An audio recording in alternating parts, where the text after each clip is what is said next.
Hello बच्चों, आप सभी का स्वागत है हमारे इस चैनल पर।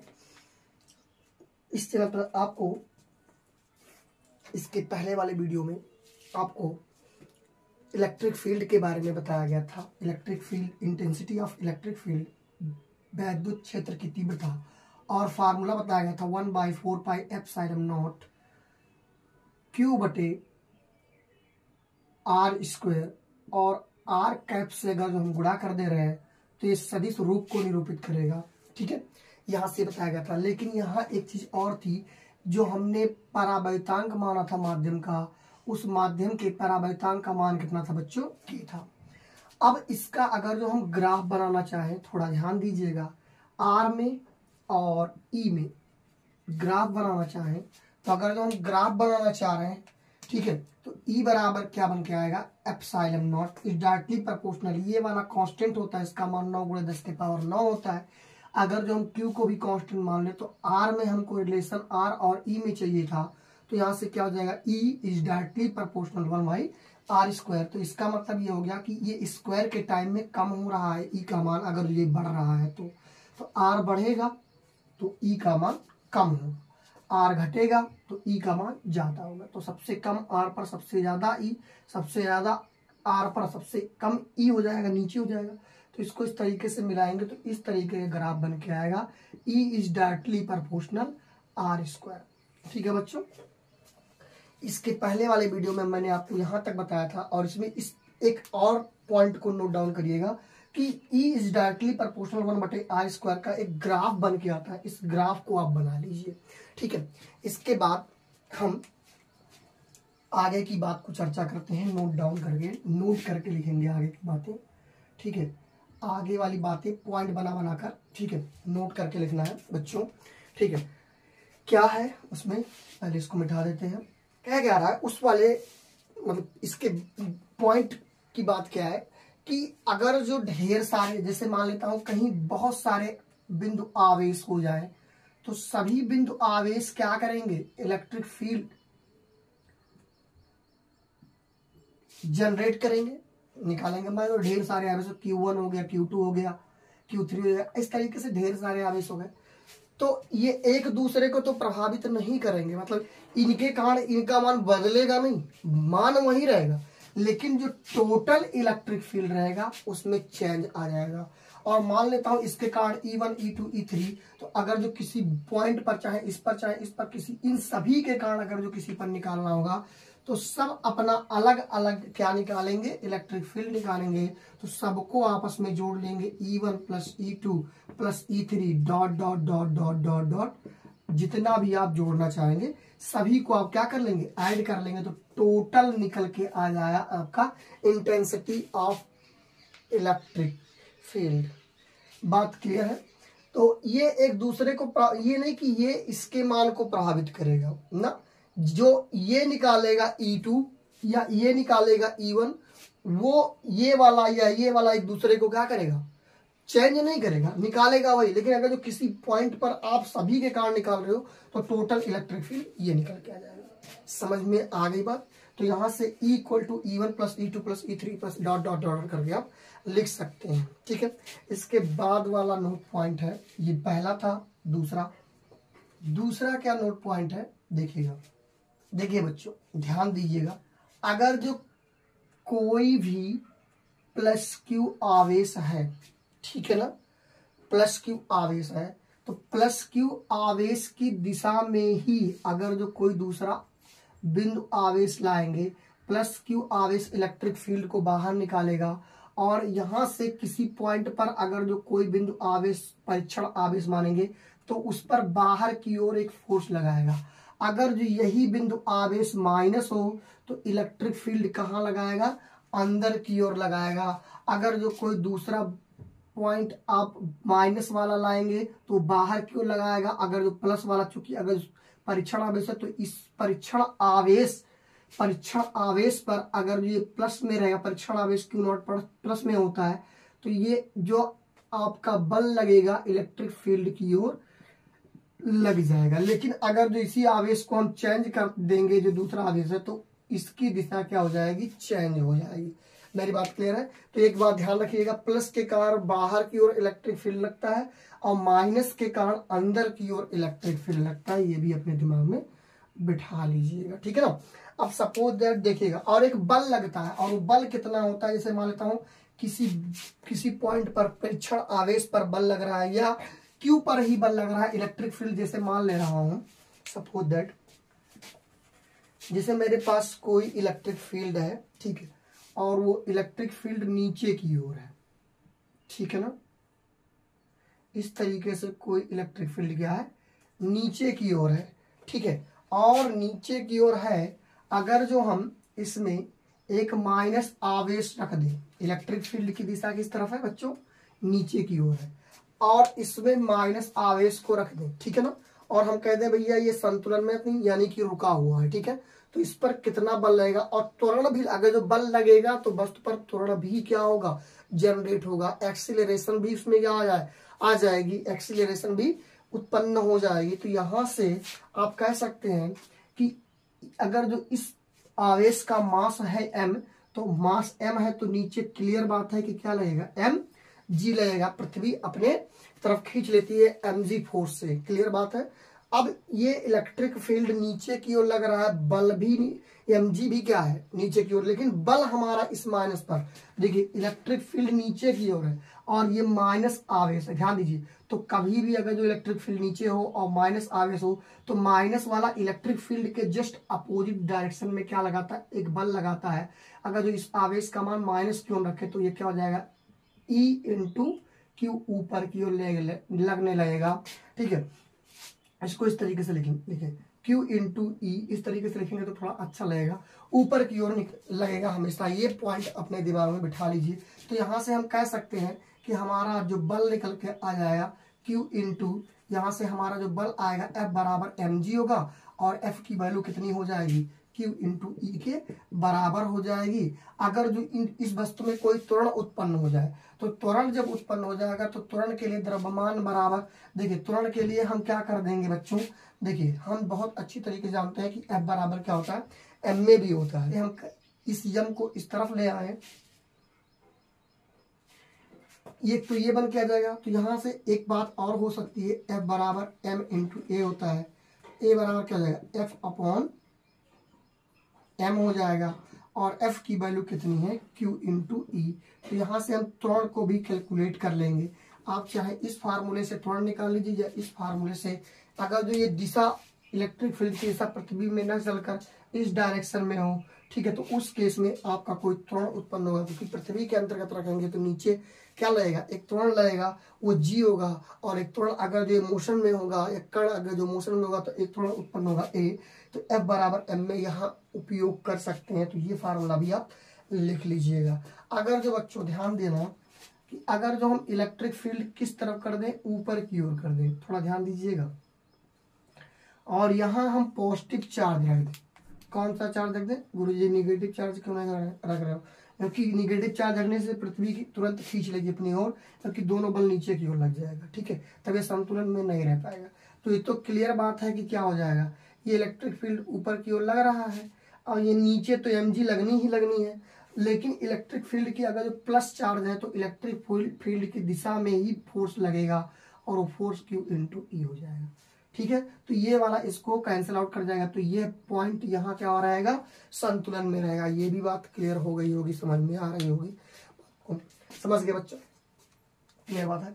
अब इसको आप बनाना हो तो बना लीजिए। इसके बाद वाली हेडिंग हम लिखवाते हैं, के बाद वाली जो हेडिंग है उस हेडिंग का नाम है सतत आवेश वितरण के कारण किसी बिंदु आवेश पर स्थिर वैद्युत बल की गणना करनी है।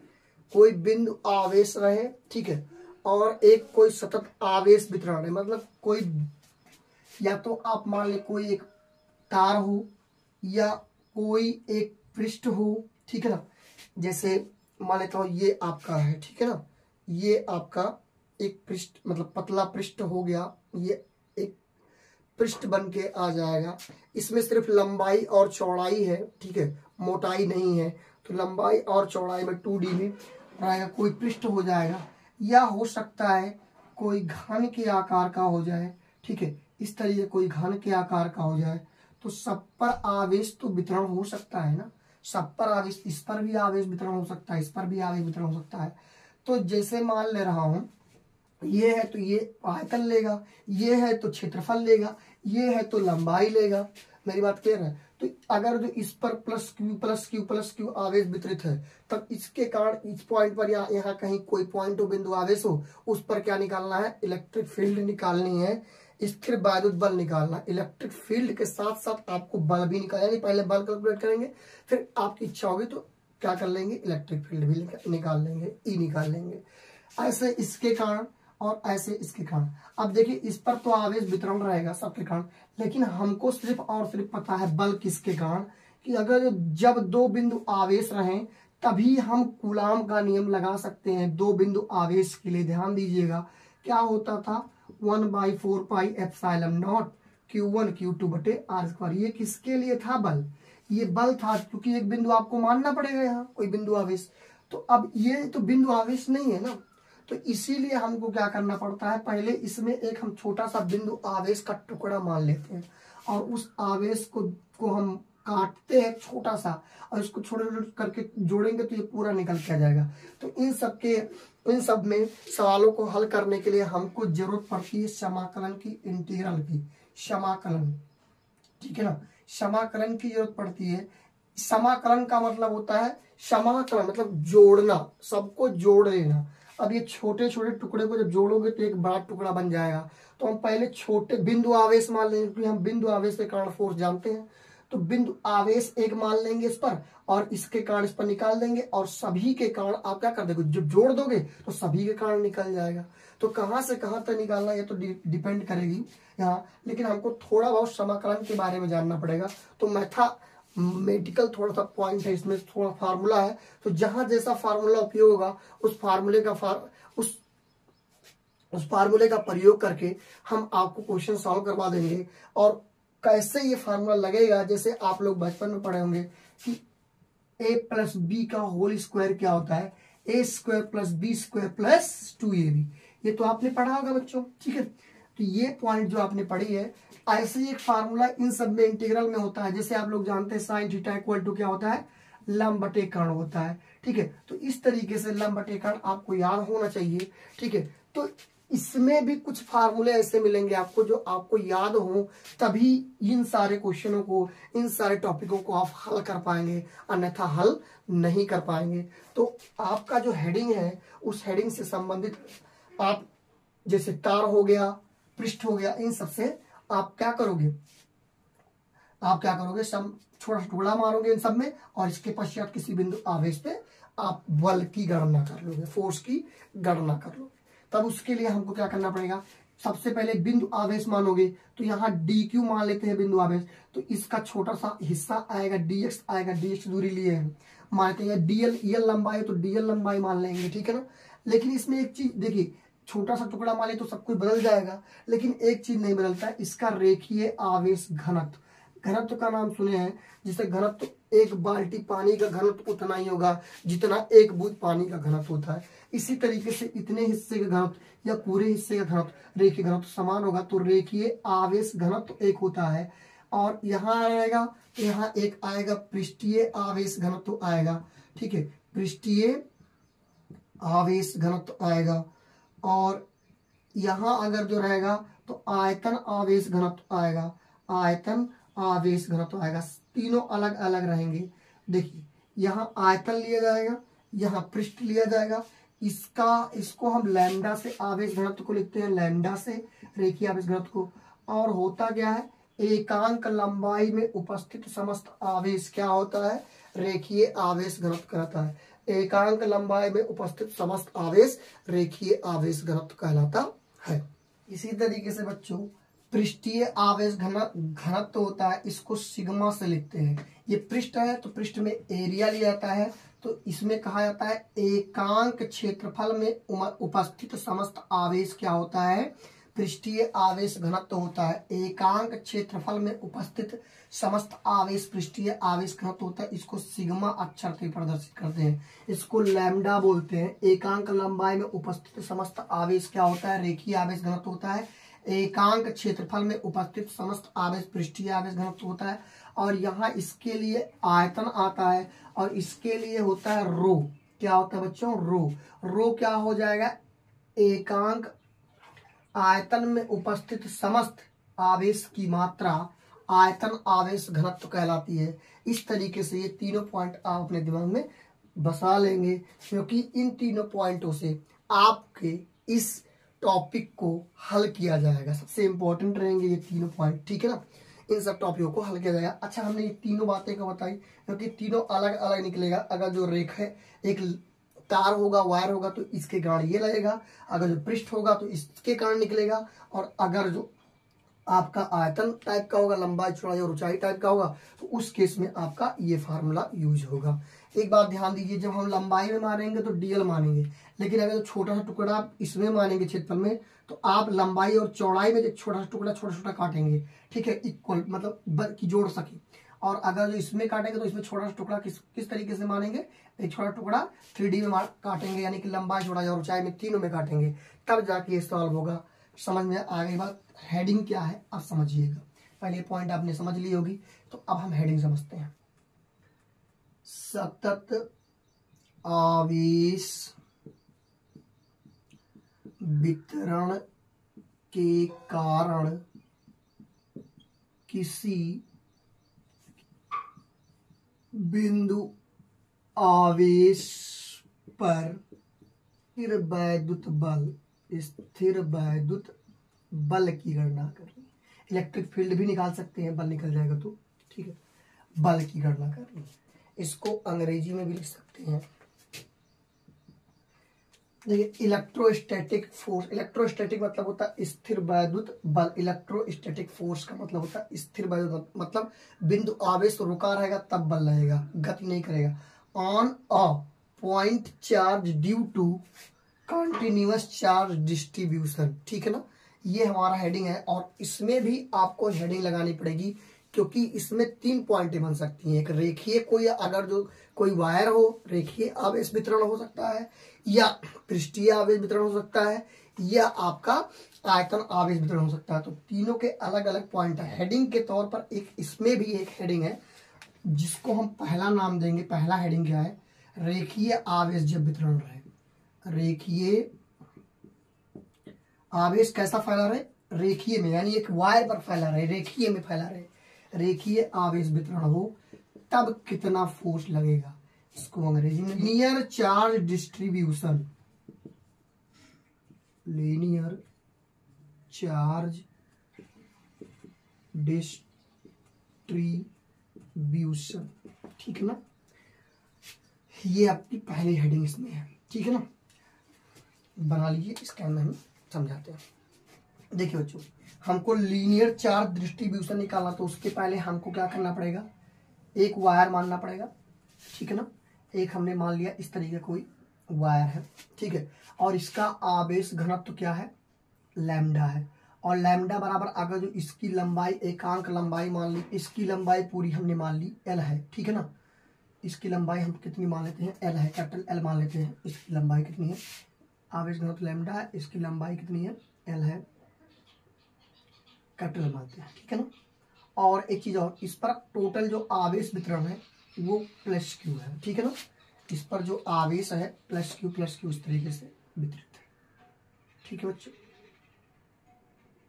समझ में आ गया। इस पर इस तरीके से वितरित है आवेश।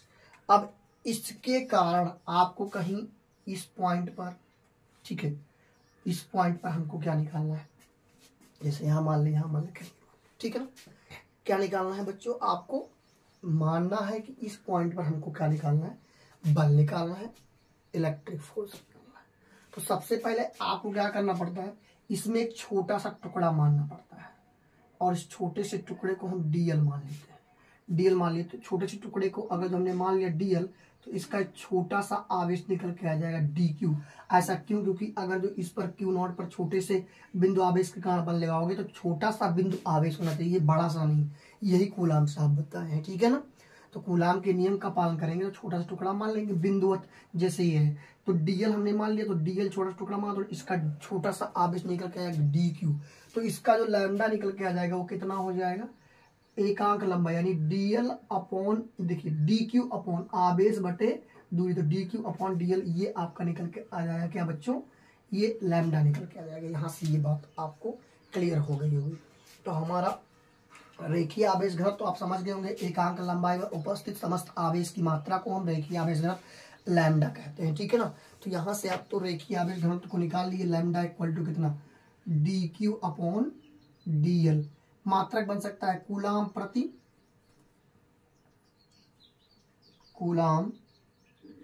प्रति मीटर, ये इसका मात्रक बन सकता है। अच्छा, डी क्यू को हम रख क्या सकते हैं, लैम्डा इंटू डीएल भी कह सकते हैं, ठीक है। DL DL DL DL DL आ गया, यानी डी क्यू का मान हम क्या रख सकते हैं, डीएल डीएल, इसका आवेश की मात्रा आ गई और डीएल डीएल। अच्छा, इन सबको दूरी नापे अगर हम सदिश वेक्टर के रूप में लिखना चाहें तो एक हम क्या बना लेते हैं, एक हम 3D डायग्राम बना लेते हैं, ठीक है ना। और इसके पश्चात दूरी निकाल लेते हैं। तो ये जो दूरी है, इस दूरी को मूल बिंदु से मान लें, इस दूरी को मूल बिंदु से हमने मान ली कितनी, r1, और इस दूरी को मूल बिंदु से कितनी मान ली है, r2, ठीक है ना, समझ गए। और यहां से हमको इस पर बल निकालना, तो ये इधर एक बल लगाएगा F सदिश, क्योंकि दोनों पॉजिटिव रहेगा। तो यहां से यहां तक की दूरी आपको कैलकुलेट करनी है। देखिए ये r1 हो गया, ये r2 हो गया। इस दूरी को अगर जो हम r मान लें, ठीक है, और दिशा इस तरीके से ऐसे दिखा दे, इधर से ये, इधर से ये, तो ये इधर से आया। तो आपको पता होगा सदिश वेक्टर के रूप में कि जिस तरफ एरो और पुच्छ में जाता है उन दोनों को जोड़कर इस तीसरे के बराबर करते हैं, ठीक है। अगर जो तीसरे के बराबर करेंगे तो यहां से हो जाएगा r1 प्लस r, ध्यान दीजिए r1 plus r equal to कितना हो जाएगा, r1 plus r equal to r2, इतना प्लस इतना बराबर इतना। तो यहां से हम r बराबर कितना लिख सकते हैं, r2 माइनस r1, वेक्टर के तौर पर हम लिखेंगे, ठीक है ना, वेक्टर के तौर पर लिख सकते हैं, ठीक। तो यहाँ से हम r को लिख सकते हैं r2 माइनस r1, ये हमारा r इसके बीच की दूरी आ जाएगी। अगर जो मॉड लगा देंगे तो चेंज भी कर सकते हैं, इधर से इधर जा सकते हैं, कोई दिक्कत नहीं, चाहे आप इधर से इधर आइए या इधर से इधर जाइए, कोई दिक्कत नहीं है। दूरी आपकी ये निकल के आएगी, r मानी गई थी लेकिन ये r2 minus r1 vector form में आपका निकल के आ जाएगा। हमने मान लिया सूक्ष्म आवेश इतना। अब ध्यान दीजिएगा, अब हम डी क्यू आवेश के कारण क्यू नॉट पर क्या निकालने जा रहे हैं, बल निकालने। आवेश या सूक्ष्म आवेश लिखेंगे, कौन सा आवेश, सूक्ष्म आवेश, डी क्यू के कारण किस पर, क्यू नॉट परीक्षण आवेश हमने माना है, परीक्षण आवेश, ये परीक्षण आवेश, आवेश पर क्या, बल। बाबू एक बात बताइए, छोटे से आवेश के कारण छोटा सा ही बल लगेगा और वो कितना हो जाएगा, डीएफ, डीएफ इक्वल टू कितना निकल के आ जाएगा, फार्मूला जानते हैं 1/4 पाई एप्सिलॉन नॉट। हमने इसमें के का मान, मैंने परावर्तांक का मान हमने कितना माना है, 1, वाई या निर्वात की बात करते हैं, ठीक है ना।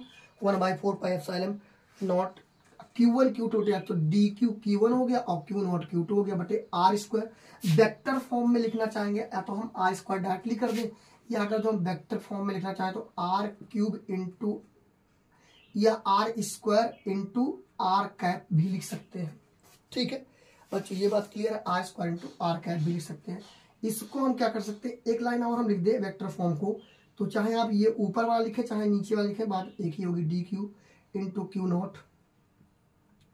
इसको हम लिख सकते हैं क्या, mod of r2 minus r1 vector का होल स्क्वायर, और इसको लिख सकते हैं क्या, r2 vector minus r1 vector बटे mod of r2 vector minus r1 vector, ये तो लिख सकते हैं। तो इसका इसमें गुणा करेंगे तो क्या आ जाएगा, क्यूब हो जाएगा, और ये दिशा को निरूपित कर जाएगा, तो 1/4 pi epsilon not Q into Q naught बटे r2 माइनस r1 वेक्टर। देखिए बच्चों ये कैसे आ गया, देखिए हम लोग क्लास 11 में पढ़े थे कि अगर जो कोई एक कैप आपको निकालना है, कोई वेक्टर ए है और हमको ए कैप निकालना है, तो क्या करते हैं, वेक्टर ऑफ ए बटे मॉड ऑफ वेक्टर ऑफ ए, ये हमारा फार्मूला होता है कैप के लिए। कैप दिशा को निरूपित करता है, ये बात आप दिमाग में बिठा लीजिए। तो इस तरीके से इसकी वैल्यू आपकी इतनी थी तो इतना माइनस इतना कर दिया, वेक्टर फॉर्म हो गया। ये वेक्टर का फॉर्म का मतलब दिशा दिखा रहा है, तो यहाँ से इसका इसमें गुणा कर देंगे तो ये क्यूब हो जाएगा इंटू R2 माइनस R1।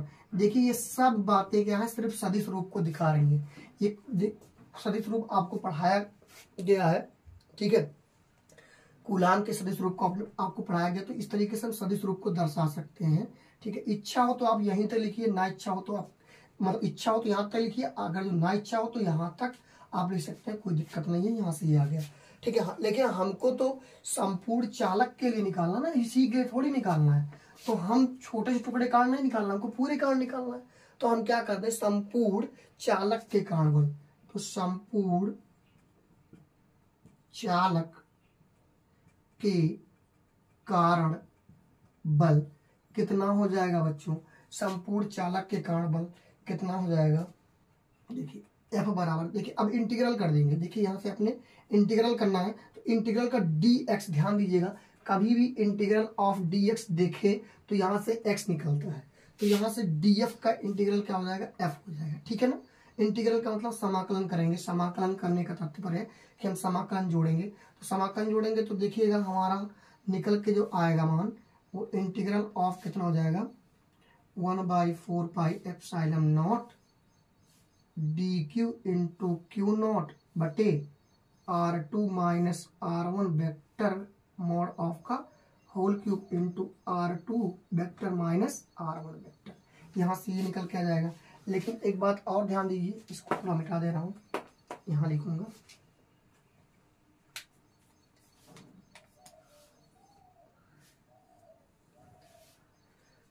देखिए यहाँ से ये निकल के आ गया, डी क्यू को हम कह सकते हैं लैम्डा इंटू डी एल लिख सकते हैं, ठीक है ना। तो यहाँ से हम डी क्यू, अच्छा ये 1/4 पाई कॉन्स्टेंट है, ठीक है, इसको लिख सकते हैं क्या, F equal to 1/4 pi epsilon naught constant हो गया। अब एक बात होती है, डी क्यू को हम लिख सकते हैं क्या, lambda into D L into Q naught बटे क्या, mod of R2 minus R1 vector का whole cube into R2 minus R1 vector, ठीक है ना। ये दिशा को दिखाइए, ध्यान दीजिए इंटीग्रल सिर्फ किसमें होगा, जो छोटा होगा, सूक्ष्म होगा, डी जिसमें लगा हो, तो डीएल सिर्फ बचा है और यल में तो कोई संबंध है नहीं, तो सब कांस्टेंट हो गए, सबको बाहर कर दीजिए। तो एफ बराबर 1/4 पाई एप्सिलॉन नॉट, लैम्डा भी निकल गया, लैम्डा इंटू क्यू नॉट बटे R2 माइनस R1 का whole cube into R2 minus R1 vector, ये हो जाएगा इंटीग्रल ऑफ कितना, डीएल, और DL DL DL DL DL DL जब जोड़ोगे तो कितना आ जाएगा, एल आ जाएगा, पूरी लंबाई आपने एल मानी है, तो नीचे आप एल लिख लीजिए, ये आप इसका अर्थ हो गया। तो यहाँ से आप इस तरीके से इसका इंटीग्रल कर सकोगे, ठीक है ना। तो यहाँ से इसका इंटीग्रल ये निकल के आ जाएगा बच्चों। बात समझ में आई होगी, जहां दिक्कत होगी वहां कमेंट करिएगा बच्चों। तो यहाँ से हमारा जो फार्मूला निकल के आया, एफ बराबर 1/4 pi epsilon not lambda Q not upon R2 vector minus R1 vector का मॉड का cube into R2 minus R1 कोष्टक में, ये दिशा को निरूपित करता है, ध्यान दीजिएगा। Integral of DL, DL DL DL DL DL जोड़ते जाएंगे तो पूरी लंबाई कितनी निकल के जाएगी, एल, इसलिए हमने छोटे रूप में यहाँ एल लिख दिया। इसका अर्थ है कि इसकी पूरी लंबाई हमने एल के लिए कैलकुलेट की है। उम्मीद करता हूँ बात समझ में आई होगी बच्चों, ठीक है। इसके बाद वाली टॉपिक हम अगली वीडियो में आपको प्रोवाइड कराएंगे। इसके बाद वाली टॉपिक रहेगी पृष्ठीय आवेश घनत्व और आयतन आवेश घनत्व में चर्चा करेंगे, ठीक है। और इस जो जैसे ये है वैसे दोनों में रहेगा। और आप सभी बच्चों को वीडियो अच्छा लगा हो तो हमारे चैनल को सपोर्ट करिएगा। धन्यवाद, जय हिंद, जय भारत।